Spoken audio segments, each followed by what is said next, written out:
হয়েছি আমাদের অধিকার আদায়ের জন্য, ভোটের অধিকার আদায়ের জন্য, আমাদের ন্যায্য অধিকার আদায়ের জন্য, আমাদের মান সম্মান ইজ্জত আবরুকে রক্ষা করার জন্য, এই ভূখণ্ডকে রক্ষা করার জন্য, এই জাতিকে রক্ষা করার জন্য, গোলামীর জিনজির থেকে নিজেদেরকে মুক্ত করার জন্যই আজকে এখানে উপস্থিত হয়েছে। আওয়ামী সরকার বারবার ভোট চুরি করে ক্ষমতায় আছে, সে ভাবছে আগামী নির্বাচনেও ভোট চুরি করেই তিনি ক্ষমতায় থাকবেন। আমি বারবার বলেছি, বারবার ঘুঘু তুমি খেয়ে যাও ধান, এবার ঘুঘু তোমার যাবে যে প্রাণ। 14 নির্বাচন প্রহসনের নির্বাচন ছিল, 18 নির্বাচন ডাকাত এবং চুরির নির্বাচন ছিল, দিনের ভোট রাত্রে করেছে। বর্তমান অবৈধ সরকার বারবার আক্ষেপ করে বলে আমাদেরকে নামাতে চান কেন, আমাকে নামাতে চান কেন, উনি বুঝেন না ওনাকে নামাতে চাই কেন। উনি বলেন আমি পদ্মা সেতু করেছি, ট্রেন লাইন করেছি, আমি ট্যানেল করেছি, মেগা প্রজেক্ট করেছি। কিন্তু আমরা প্রশ্ন করতেছি আপনি মেগা চুরি করেছেন, মেগা ডাকাতি করেছেন, মেগা খুন করেছেন, 100 ধর্ষণের পরে সেঞ্চুরি পালন করেছেন, আবরারকে হত্যা করেছেন, এদেশের হাজারো মানুষকে দেশ ত্যাগ করতে বাধ্য করেছেন, আপনি হাজারো মায়ের বুককে খালি করেছেন, আপনি হাজারো মাকে বিধবা করেছেন, আপনি হাজারো বাচ্চাদেরকে এতিম করেছেন, আপনি হাজারো সন্তানকে ধুকে ধুকে মারার বাধ্য করেছেন, আপনি দেশটাকে লুটপাট করার চক্রান্ত করেছেন, আপনি দেশটাকে বিক্রি করার ষড়যন্ত্র করেছেন। যেরকম ফিলিস্তিনি মানুষরা তাদের অধিকার বাঁচার জন্য, অধিকার আদায়ের জন্য জীবন উৎসর্গ করে বোমার সামনে ঝাঁপিয়ে পড়েছে, আমরাও জীবন উৎসর্গ করে আরবের মধ্যে ঝাঁপিয়ে পড়ব, আন্দোলন করব, সংগ্রাম করব, উদ্ধার করে ছাড়বে ইনশাআল্লাহ।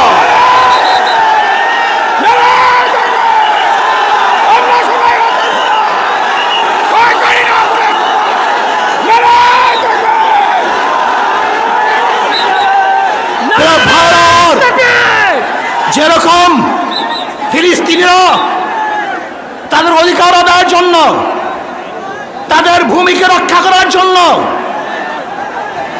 তাদের আদর্শ ঐতিহ্যকে রক্ষা করার জন্য যদি বুলেটের সামনে ঝাঁপিয়ে পড়তে পারে, ট্যাঙ্কের সামনে ধাবিয়ে পড়তে পারে, অকপটে রক্ত দিতে পারে, জীবন দিতে পারে, বাচ্চাগুলিকে ট্যাঙ্কের সামনে ছুঁড়ে দেখতে পারে, আমার মা বড় ইজ্জত হানি করতে পারে, যদি ফিলিস্তিনিরা তাদের অধিকার রক্ষা করার জন্য শহীদ হতে পারে, আজকে বাংলাদেশের প্রত্যেকটা জনগণ তাদের অধিকার রক্ষা করার জন্য রক্ত দিবে, জীবন দেবে, সংগ্রাম আন্দোলন করবে, তারা রাস্তায় ঝাঁপিয়ে পড়বে ইনশাআল্লাহ।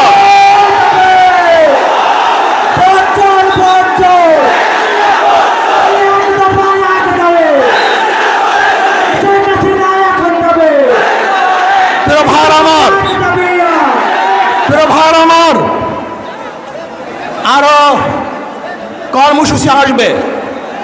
আপনারা বলতে পারেন এই তো অমুক দিন ঢাকায় গিয়েছিলাম, অমুক দিন কর্মসূচি পালন করেছিলাম, আবার আজকে কর্মসূচি চলে আসছে, আজকে যাব না।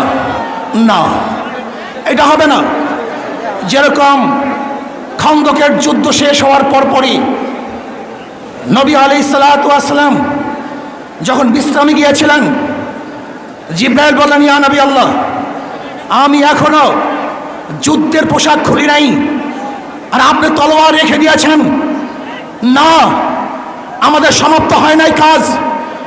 বনু কুরাইজায় মার্চ করেন সেই ক্ষুধার্ত সাহাবীরা যারা দুর্বল হয়ে গেছিল খন্দকের যুদ্ধে, সেই অবস্থা আবার বনু কুরাইজায় মার্চ করেছিল, তলোয়ার ধরেছিল, বনু কুরাইজা অবরোধ করেছিল, ওদেরকে চিরতরে গোটা দুনিয়া থেকে নিস্তব্ধ করে দিয়েছিল। আজকে আমাদের বসে থাকলে হবে না, এক কর্মসূচি পালন করার পর জিরালে হবে না, আমাদের বসতে পারবো না। সময় নাই বসার, নহে সমাপ্ত কর্ম আমাদের, অবকাশ গুলাই বিশ্রামের। এখন আন্দোলন হবে, আগামীকাল সংগ্রাম হবে, পশু অবরোধ হবে, পশু হত্যা হবে, গোটা বাংলাদেশ অবরোধ করা হবে ইনশাআল্লাহ। ভাইয়ের আমার, এর জন্য বলবো শেখ হাসিনা সরকারকে বলতে চাই, যদি সোজা আঙ্গুলে ঘি না ওঠে বাংলাদেশের জনগণ আঙ্গুলকে ব্যাখ্যা করবে। আপনি সাগর দেখেছেন, সাগরের ঢেউ দেখেন নাই। আপনি ঘুঘু দেখেছেন, ঘুঘুর ফান দেখেন নাই। আপনি পাহাড় দেখেছেন, পাহাড়ের ওজন দেখেন নাই। আপনি ইসলামী আন্দোলন বাংলাদেশকে দেখেছেন, বিশ্বের চর্মনাইকে দেখেছেন, এদের হুঙ্কার দেখেন নাই, আন্দোলন দেখেন নাই, সংগ্রাম দেখেন নাই। কাজে কোনো অবস্থাতেই আগামী নির্বাচন এই সরকার অধীনে হবে না। আগামী নির্বাচন, প্রশাসনিক নির্বাচন সহ্য করব না।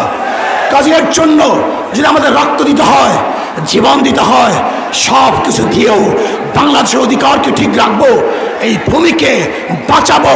আমরা পরাধীন হব না। দিল্লির গোলামি বাংলাদেশের জনগণ করবে না, করতে পারে না। আমরা স্বাধীন হয়েছি, স্বাধীনভাবেই বাঁচবো। আল্লাহ আমাকে এবং আমাদের সবাইকে কবুল করে নেন।